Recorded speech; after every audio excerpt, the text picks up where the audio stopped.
everyone. We would like to welcome Eva Cabaca. Eva holds a Master's of Education degree and has an extensive background in teaching. She holds diplomas with honors in natural health counseling, applied holistic nutrition, and herbal medicine. Eva is a 1998 graduate of the Institute of Holistic Nutrition. She brings a blend of traditions and skills to her practice and her teaching.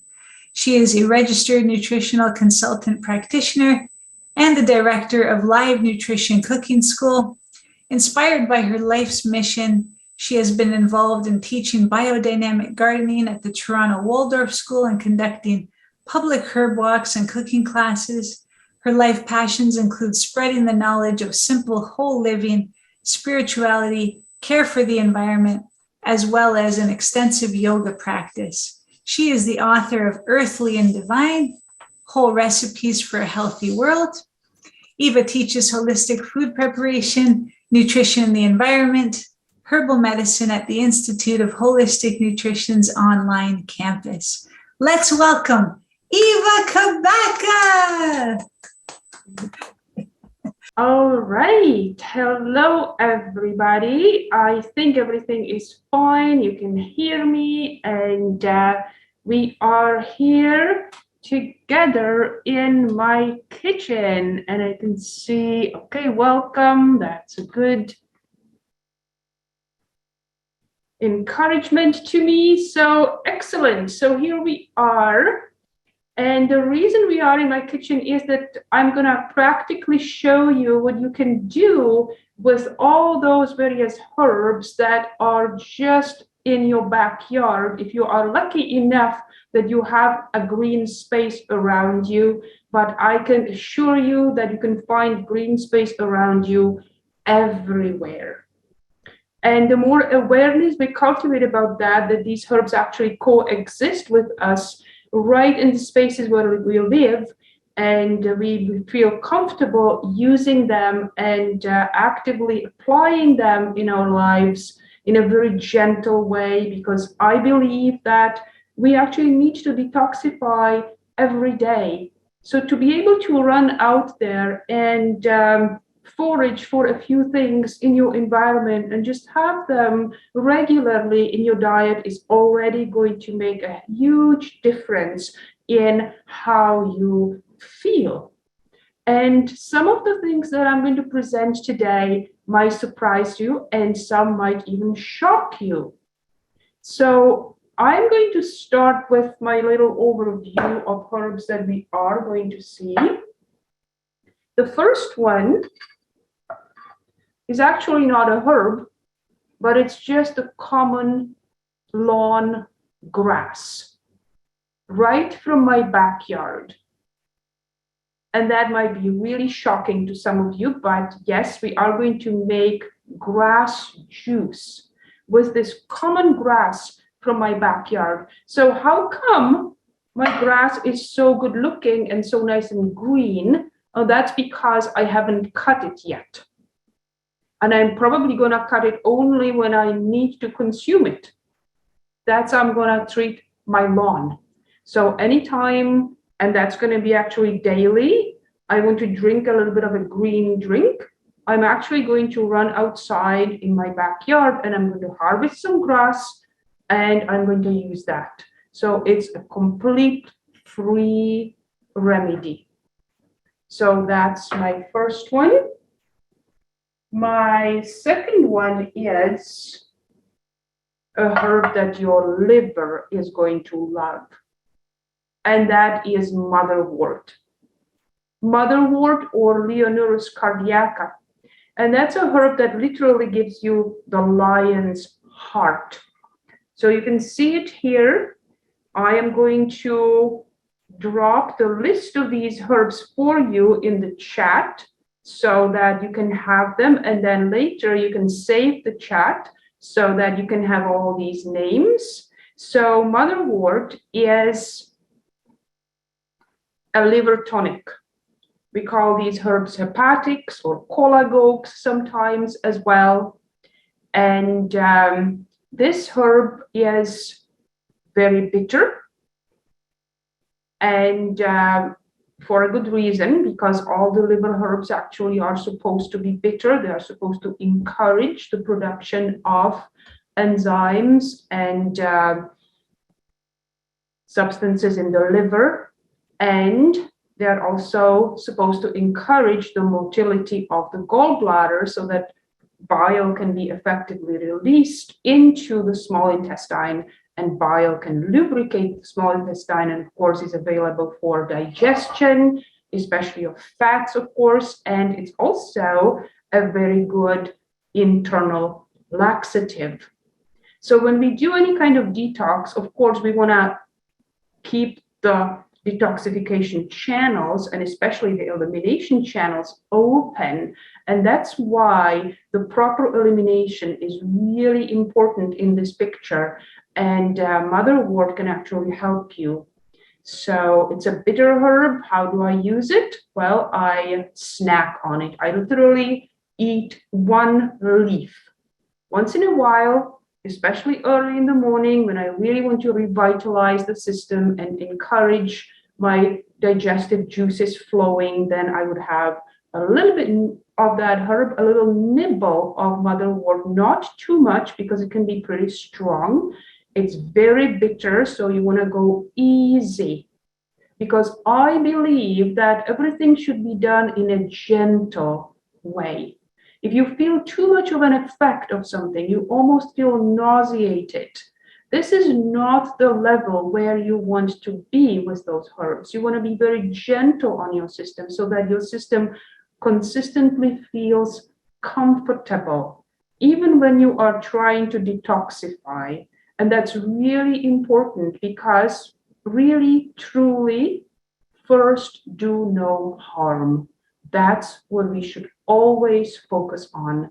So when these herbs gently support us, that's perfect. When they start becoming a little bit too much in our system, we have to ease off. So when you eat something really bitter, just let your body inform you how much of that bitter taste it can actually easily tolerate. And of course, you can build up. We start maybe with a tiny little bit of a dose, and then the body is going to be very comfortable with that, and we can build up to a little bit larger of a dose over a period of time. So that's motherwort. And the next herb that we are going to use is our common dandelion. I have to support it a little bit. It's a bit drooping here. I harvested it early in the morning. That's when you want to harvest things so that they don't wilt quickly. And of course, I have the flower on it so that we are absolutely confident that this is indeed the common dandelion, Taraxacum officinale, meaning that this is actually one of the herbs of office, so to speak.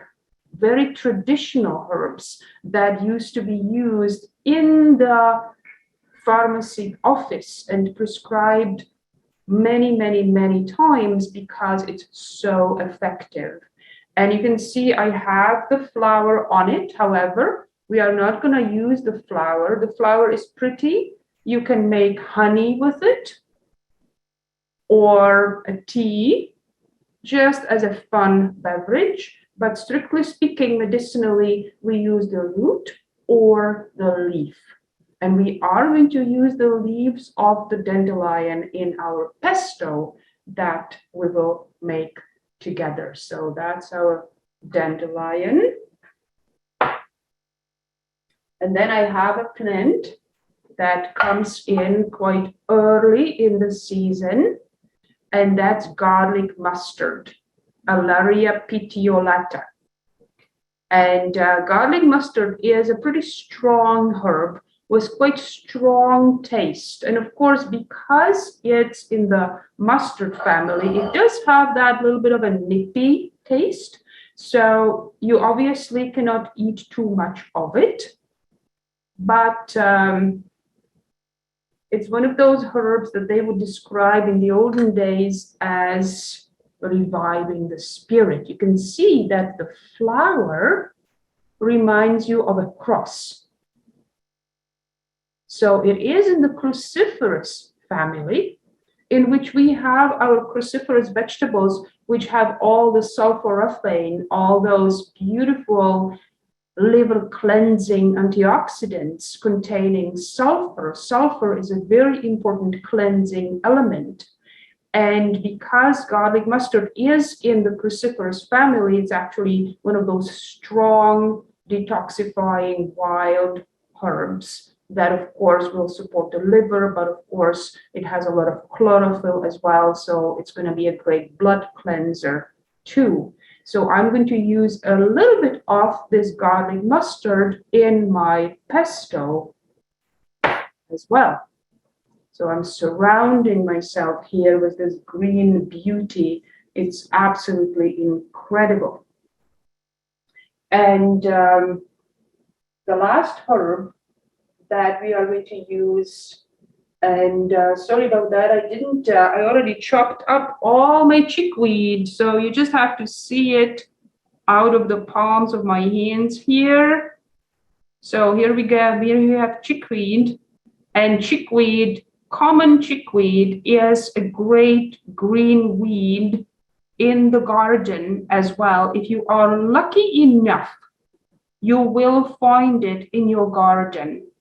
So look for it. And of course, you have to look at some Google images so that you know that this is the true plant that you want to harvest in your garden. So I am going to drop the names of the herbs in the chat here.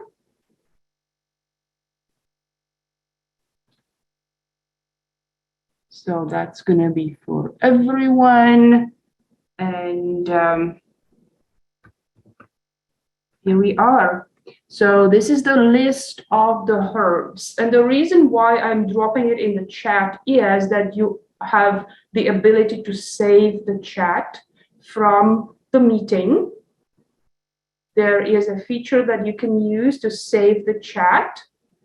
And that means that you can have this list available to yourself. So what I also included in my list here is wild garlic.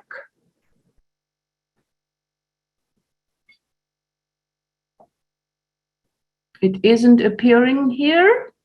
It should be appearing. Okay, here it is. All right, it's there now. So this is your list.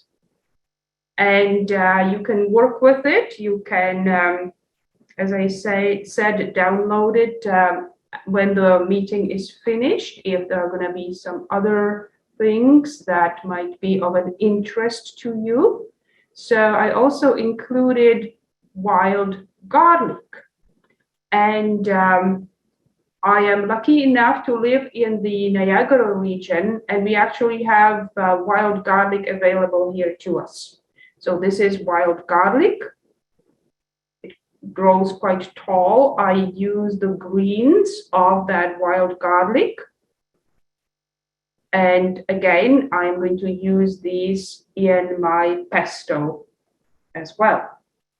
So here we are.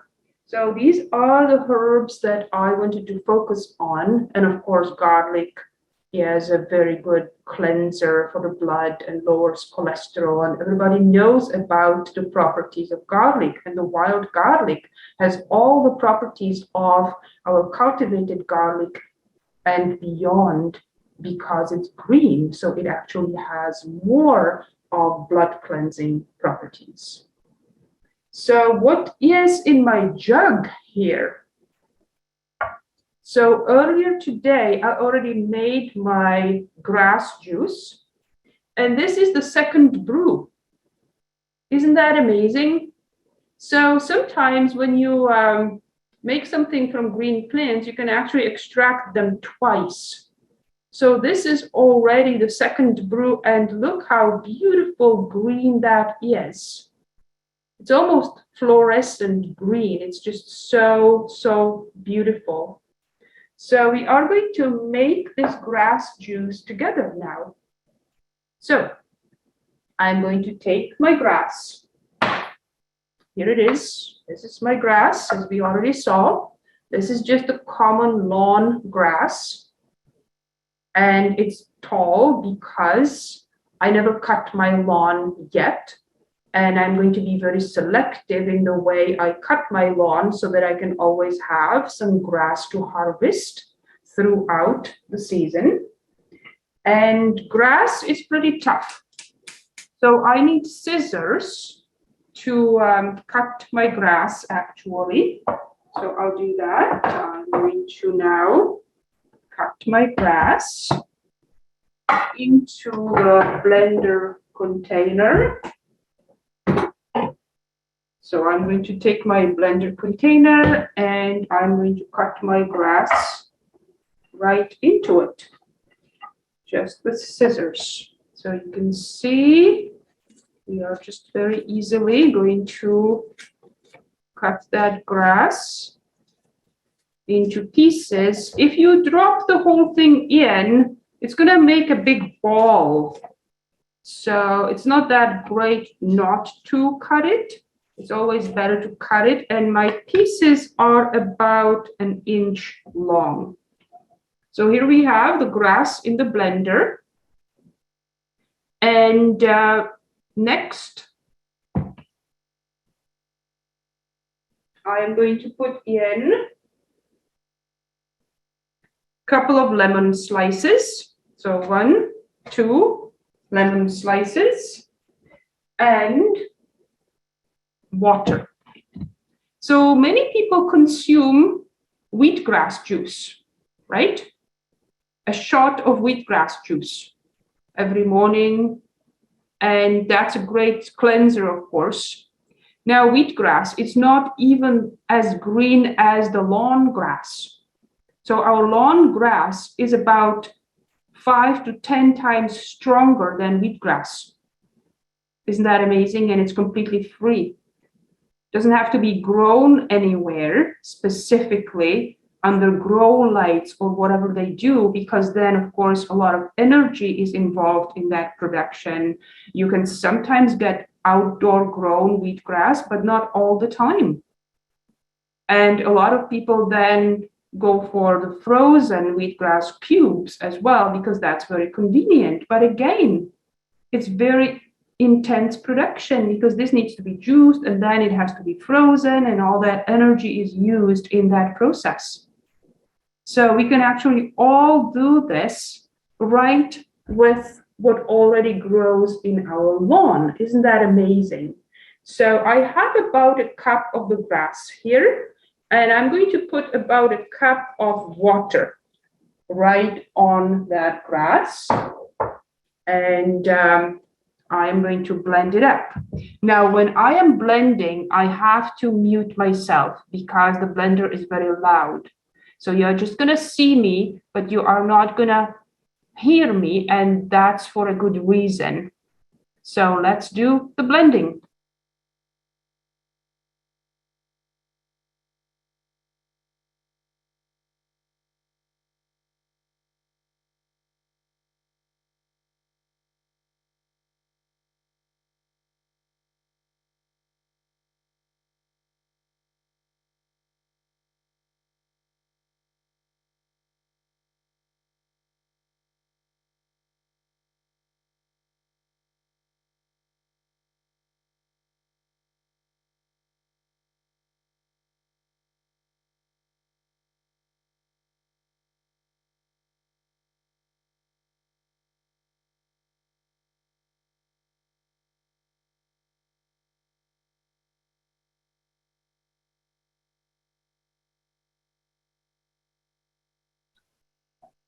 So that's all blended. Here is my setup now for straining, because there is a lot of fiber in grass, obviously. And so we are going to strain the juice that we just made.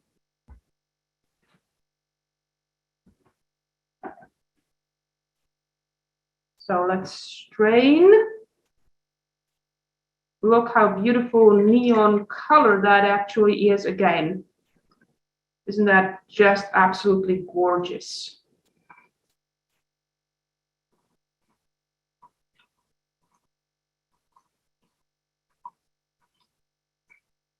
So that is our grass juice. Now, normally when you get your wheatgrass juice, it's about this color, correct? And remember, this is actually much diluted with water, and it's still this beautiful color. So that means that when I drink this, first of all, I'm not gonna gag, because, you know, wheatgrass juice is not very palatable. And when you really have that shot, it's such a shock for the system that the system really sometimes violently reacts. The system does not violently react to this because there is the lemon and there is the water. It's diluted, and your body can better utilize all this goodness, all this green goodness. So I wish you could be here all so that you can taste some of this, because it's absolutely delicious. Cheers. That's just undescribably delicious. So there we go. So detox foods don't have to be nasty tasting at all. There is sweetness in this. And that's why I cut that sweetness with the lemon juice, so that I balance that a little bit better.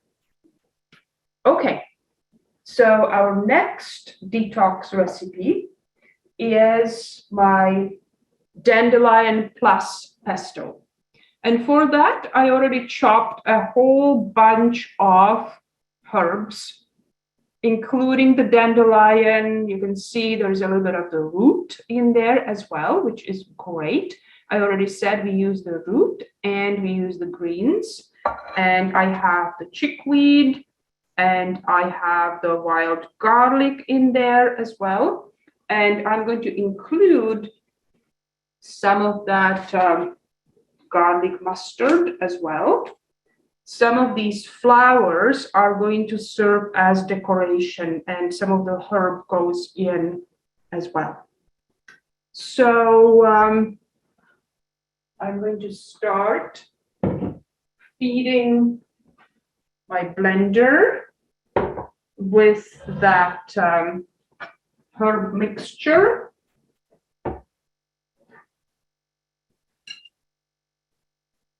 So what else do people put in pesto? Lots of olive oil, right? Well, actually, it may surprise you or even shock you that my pesto is not going to contain olive oil at all, because consuming too much oil, no matter what oil it is, it can be good quality olive oil, but do we really know if it's a good quality? Because olive oil oftentimes is not traceable to really the true place of origin. Even when you get organic olive oil, oftentimes you don't know what's going on in the production if it's not blended with some other cheap quality oil or what's going on. So strictly speaking, when you try to eat holistically, you should really eat whole foods. Oil is separated. So eat the olives, eat the avocados, eat the whole food sources of fats. And the oils are absolutely unnecessary, actually, if you do that. And of course, nuts and seeds as well. And that's exactly what I will have in my pesto. But because I am not using the olive oil, I'm actually going to put in a little bit of green apple. Why? Because I want to increase the volume a little bit and soften everything up so that it's easy to blend. So about half of the green apple. So we've got that right there on top. We've got the green apple slices. And what else? a little bit of lime juice. So let's squeeze some lime juice in as well. It could be, of course, lemon juice as well, up to your preference. So that lime juice goes in my pesto as well. And some salt. So I use the Himalayan rock salt, just a sprinkle, not too much. A lot of people use too much salt in their food, and that's not ideal. Salt should be treated as one of the spices, ideally. And because this pesto is going to be quite bitter, I'm allowing myself to put in a little bit of honey. Just a little bit, about a teaspoon or so. And it's all ready. Actually, not quite. I said we are going to also put in some seeds. So here are my hemp hearts. And I'm going to sprinkle those hemp hearts on top so that they can blend in as well. And now I am going to blend this. So for this blending, I don't have to mute myself because I'm going to run my blender variable speed low, between low and medium. So I'm using the Vitamix, and I need to run it on about variable 4. And that's because I don't want to make this into baby food. I really want to make it nice consistency, and that's why the speed of the blender is such. So let's do that.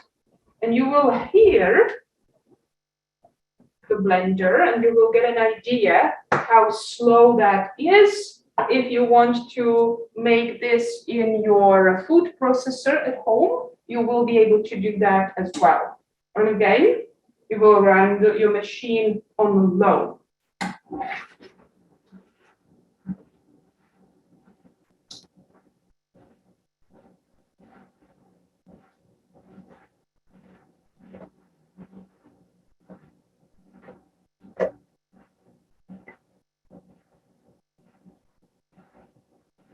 So it takes a while.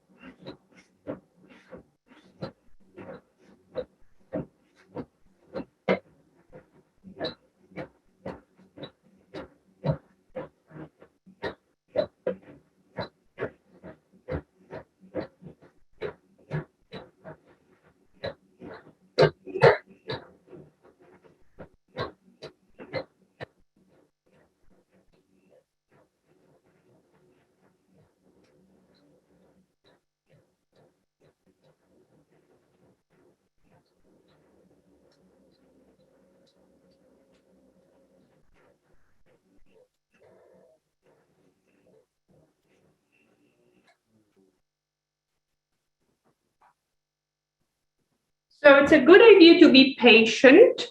Don't try to increase the speed because it's not going right away. Be patient because you really don't want to have it in the consistency of baby food. I'm going to show you my consistency. Very happy with it.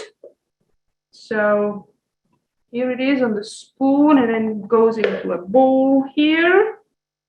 See how great that is? I don't have basil yet in my garden. If I did, I definitely would put in a lot of my basil as well. So here is the pesto, and I can decorate it with some of those garlic mustard flowers. So here we are. So this is the presentation of that beautiful dandelion pesto. All right. So, so these were the two things that I wanted to show you as I am making them. And I would like also to introduce you to a detox dessert, because detox can be pleasant as well. So, what's in my pot here? Look what's in my pot here on the stove. So these are stewed apples. Apple pectin is an amazing detoxifier as well. And it's very soothing for the lining of the digestive system. So if you have any inflammatory conditions in the digestive system, you want to eat, well, people say applesauce. But how do they make applesauce? With sugar, right? I actually did not put any sugar here whatsoever.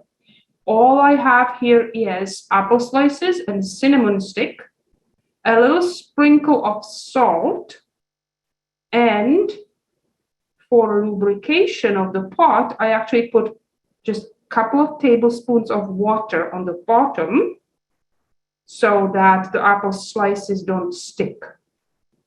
And that's it. So that applesauce is incredibly healing for the lining of the digestive system. So if you need that kind of help, then it's definitely a great idea to make your own applesauce so that you don't have to dilute it with water. And then you don't have to put sugar in it, obviously, because that, of course, is very detrimental. Sugar is one of those poisons that actually creates toxicity of our system. So we need to avoid it at all costs. And that's why we work with the natural sweetness of the foods, the natural sweetness of the apples. And I didn't even peel them because they are organic. So you can benefit from those phytochemicals in the skins as well. So that's all I have for you today. And we will open it up to questions.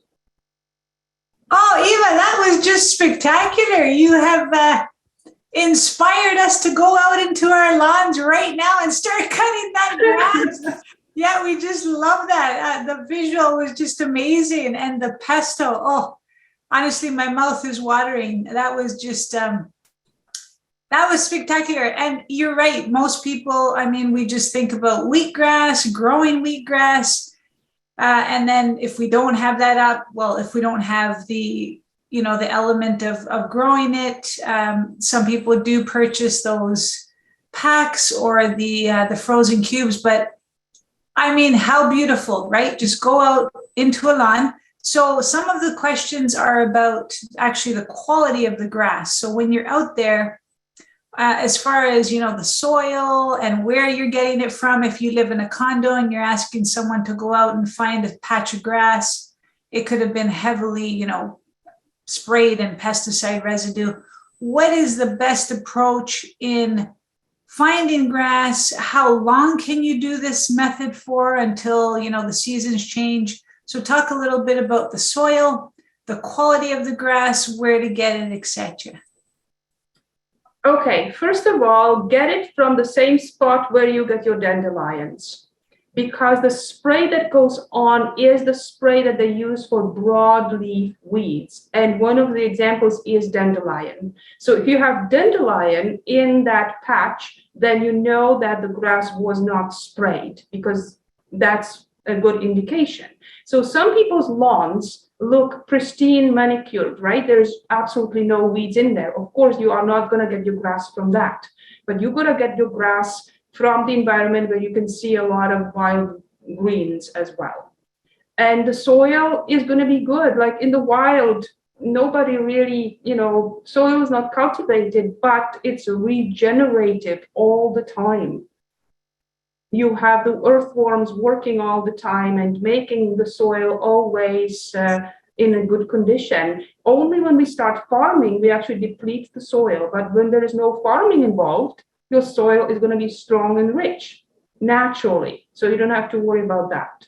But, if you live in a condo, you really have to find somewhere where you trust it's going to be reasonably clean. Of course, then we have the dogs and whatnot. So it can be a bit problematic. Not everybody lives in a house with a beautiful backyard where you can 100% trust everything. So I really kind of feel for you. But at the same time, if you imagine how the wheatgrass is produced, like what goes into that? How is that produced? Right? And how is that comparable to what you can get out in the wild? It's probably better, the stuff that you get out in the wild, because you don't have any growing solutions and things that they often use. So we got to really kind of see what the best can be for us. Yeah. Perfect. And you're washing the greens before you're making your juices? Yes, I'm definitely always washing the greens, gently washing, just rinsing off whatever there is, because there could be some eggs or parasites and whatnot, right? So, you never know. So definitely gently rinsing everything I use. That's definitely important. Yeah. And what would a serving size be of the grass juice, the cut grass?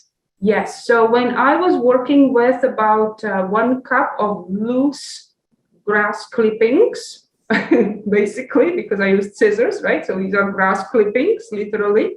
So 1 cup of these with 1 cup water. And that can be your daily serving for one person, drinking that throughout the day. And I had also 2 slices of lemon. Whole lemon, not even peeled, my organic lemon, because you have quercetin in the peel and you don't want to throw that away. It adds a beautiful flavor, very rich flavor to your drink. You will absolutely love it. But of course, you have to use organic lemon, because otherwise you have all kinds of chemicals in the peel. So that's about what the recipe would be for one person.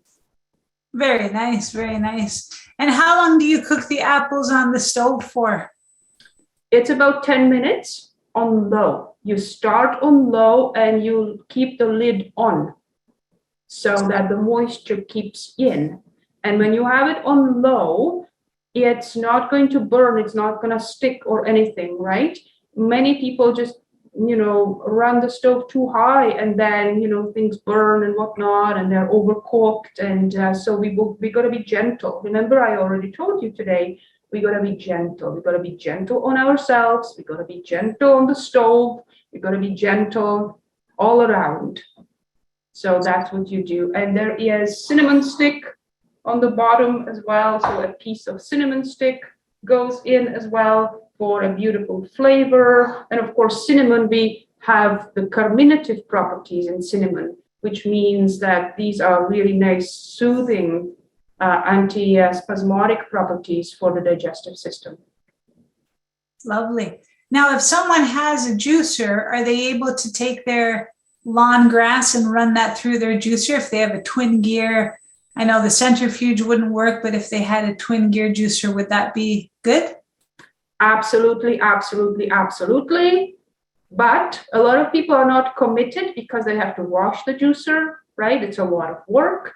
And that's why I actually gave you a much more friendly version of this, so that, you can just rinse your blender and you are done.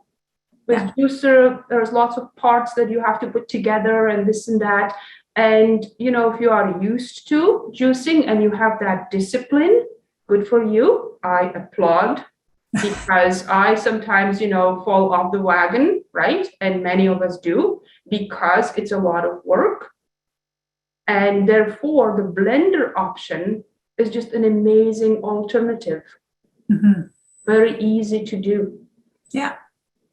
And as far as the actual grass for the length of time, are you able to, do you freeze your cut grass? Like, so you have some in the winter as well, or are you only doing this in the spring and summer months? I'm usually only doing it in the spring and summer month, but you can absolutely consider freezing your grass in the freezer if you have all that space, right? So in the winter, what I make, I actually dry nettles and I make nettle powder, and that's my green in the winter.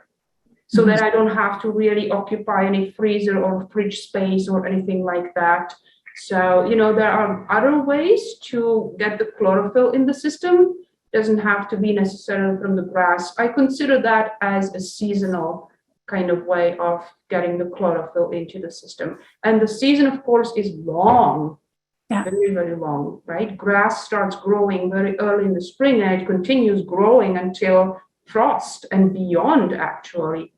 Yeah. So someone's asking about the liver cleansing and your recommendation for that. Yep. So the dandelion is number one.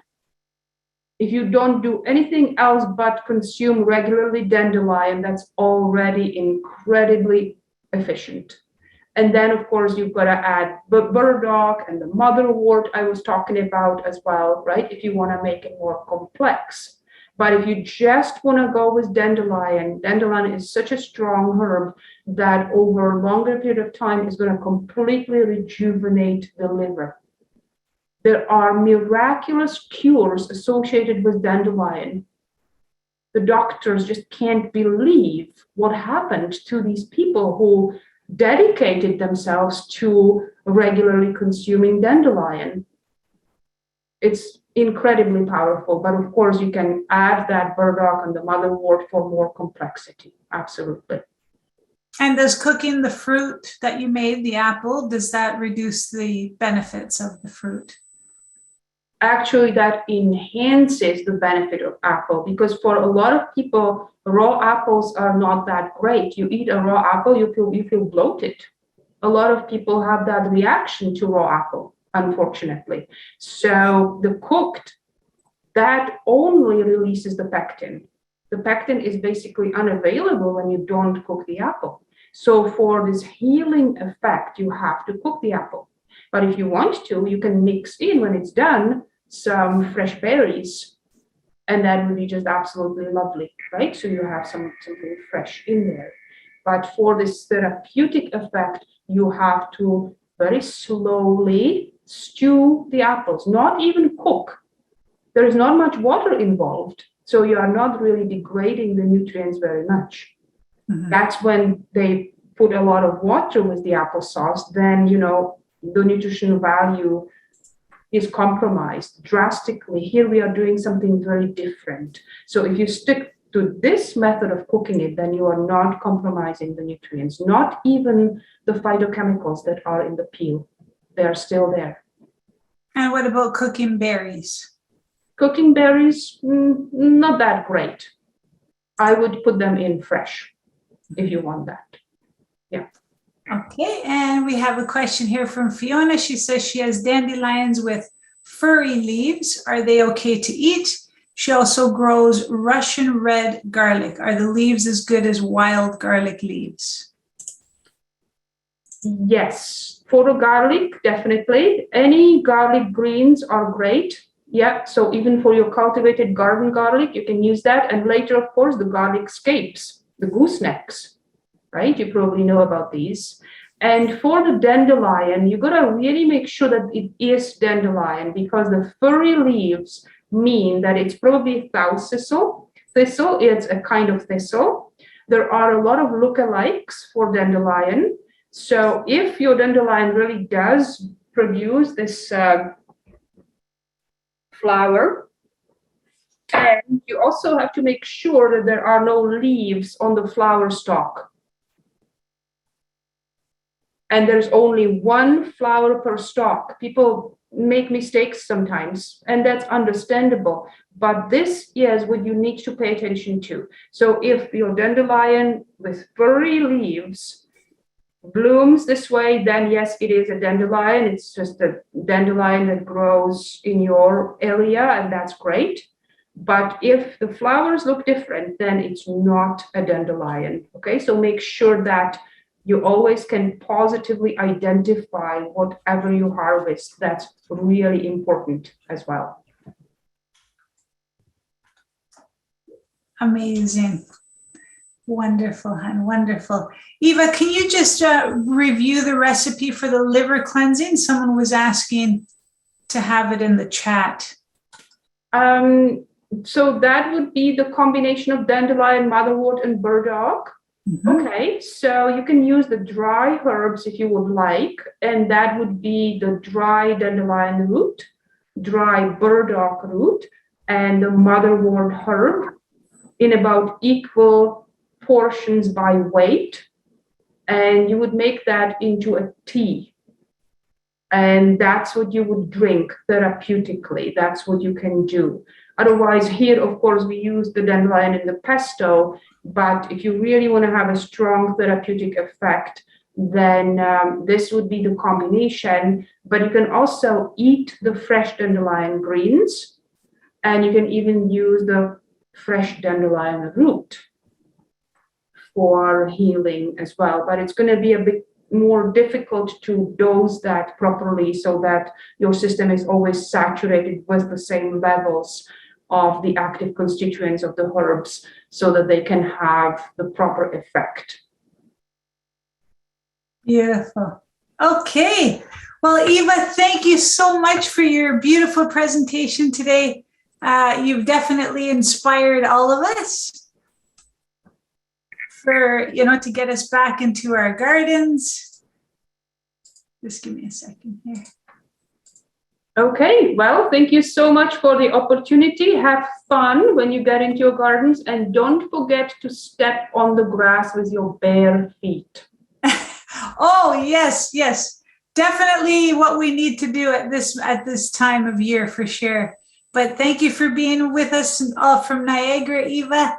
And thank you to everyone for your great questions. Okay, wonderful. Love you Thanks, all. Eva.